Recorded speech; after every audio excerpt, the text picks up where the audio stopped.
हजरत इमाम अहले सुन्नत मुजद्दिदीन मिल्लत मेरे आला हजरत से किसी ने पूछा था कि हजरत जी बीबी नात पढ़ सकती है?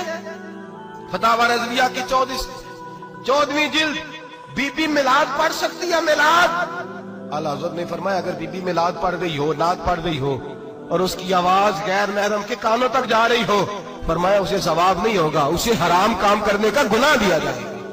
बीबी को मना है, वो नात की आवाज भी औरत का ही नहीं पड़ता, दीन में तो औरत की आवाज का भी पड़ता है।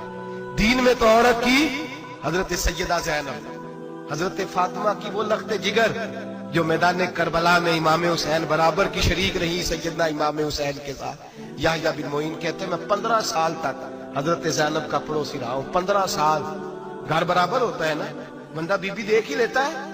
वो बीबी कभी पर्दा डाल के जा रही है दवाई लेने, कभी नजर आ ही जाती है। कहते 15 साल में सैयदा फातिमा की बेटी का पड़ोसी रहा हूं, मैंने कभी बुरके में छुपी हुई ज़ैनब भी नहीं देखी। बुरके में छुपी हुई ज़ैनब भी कभी नहीं देखी। हजरत अब्दुल्ला बिन जाफर तैयार जनाबे अली मुर्तजा के भाई थे, उनके बेटे के साथ इनका निकाह हुआ था, बीमार हो गई तो हजरत अब्दुल्ला कहने लगे ज़ैनब चल तुझे हकीम के पास ले जाऊं, तबीब के पास ले जाऊं। तो हजरत ज़ैनब कहने लगी आप जाइए मेरा हाल बता के दवाई ले आइए। तो हजरत अब्दुल्ला जाफर तैयार कहने लगे शरीयत में गुंजाइश है डॉक्टर के पास जाने, हकीम के पास जाने की गुंजाइश है, तो चलती क्यों नहीं? तो हजरत ज़ैनब कहने लगी शरीयत में गुंजाइश तो है, पर अब्दुल्ला मेरी मजबूरी ये है कि मैं फातिमा की बेटी हूं। शरीयत में गुंजाइश तो है पर मेरी मजबूरी ये है कि मैं हुसैन की बहन हूं। शरीयत में गुंजाइश है पर मैं हसन की बहन हूं।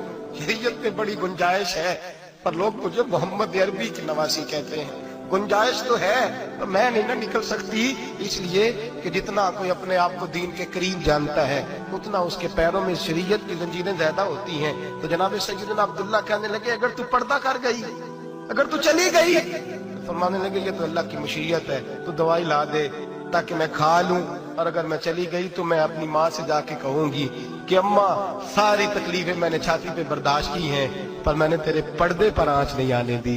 मेरे भाई ये उसवा नूर है, ये उसवा हसना है, ये हमें सिखाया जा रहा है। मेरे हबीब करीम की बीवियों का ये हाल था। बीवियों का अपने घर के आंगन में हजरत आयशा सिद्दीका, हजरत सौदा जनाब हफ्सा अपने सेन में जब बैठती थी ना तो दीवार की तरफ मुंह करके बैठती थी, दीवार के साथ लग के दीवार की तरफ।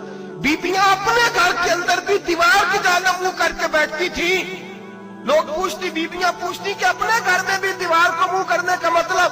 कहती हो सकता है कि छत पे चढ़े अचानक नजर पड़े, तो हम चाहती हैं फिर भी हमारा चेहरा नजर ना आए उसे, फिर भी हमारा चेहरा नजर। हम अपने घर के अंदर भी पाबंद रहती हैं कि हमारे चेहरे नजर ना आए।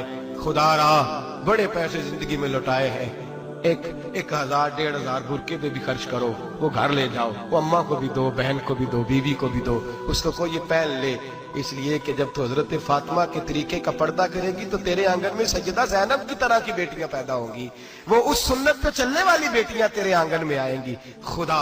खुदारा मेरे भाई आज ये नियत करो, ये इरादा करो और अपने घरों को पर्दे का पाबंद बनाओ। अगर एक बेटी पर्दादार हो गई तो कई खानदान पर्दादार हो जाएंगे, अगर एक बेटी पर्दादार हो गई तो कई घराने संवरेंगे, कई जगह पे नूर फैलेगा। ऐ अर्श के मालिक, ऐ मेरे महबूब के खुदा, तुझे वास्ता है मेरे महबूब की बीवियों का और तुझे सदका हुजूर की शहजादियों का। ऐ अल्लाह इतना करम बरसा, इतनी रहमत बरसा कि मेरे वतन की बेटियां और मेरे वतन की माएं बहनें बच्चियां ये समझ जाए कि हमारी निजात सिर्फ हजरत फातिमा के बुरके में है, हजरत आयशा के पर्दे में है, सैयदा खदीजातुल कुबरा के हिजाब में है। अल्लाह करे ये समझ जाए और ये जब भी सजदा करें तुझसे हयाई मांगे, ये तुझसे जब भी सजदा करें ये तुझसे अपने लिए चादर ततहीर और पर्दा तनवीर ही मांगे।